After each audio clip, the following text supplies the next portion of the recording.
L'information est tombée comme un coup près. Une déclaration officielle de la présidence de la République algérienne confirme ce qui était jusque-là une information dont la véracité faisait encore débat dans les salles de rédaction. Une vidéo avait pourtant largement circulé sur les réseaux sociaux.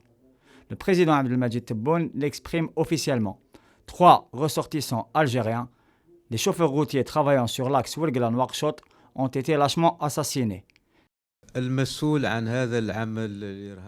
responsable de cet abominable acte terroriste est l'armée d'occupation marocaine, à travers des drones de combat.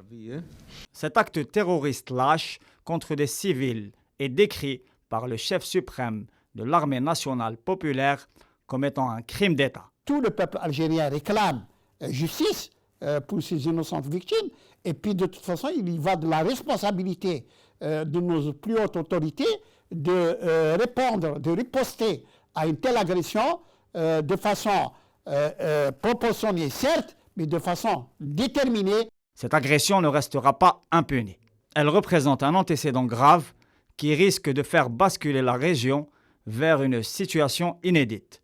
Le responsable est désigné, les forces d'occupation marocaines. Et cette attaque aérienne au drone, selon d'abord les premiers éléments de l'enquête, mais j'allais dire presque c'est évident, elle ne peut venir que d'une force armée organisée disposant d'éléments sophistiqués. Seule l'armée marocaine a ses moyens. Et beaucoup de pistes peuvent l'étayer. Depuis la rupture du cessez-le-feu unilatéralement par le Maroc le 13 novembre 2020 à Guelgrat, plusieurs dirigeants du Front Polisario ont été assassinés par l'armée d'occupation à l'aide de ce procédé. Ce sont des convois commerciaux civils qui font la navette entre l'Algérie et la Mauritanie. La zone où ont été assassinés les routiers algériens se trouve aux confins des frontières entre la Mauritanie et le Sahara occidental, près de Bir Lehlo.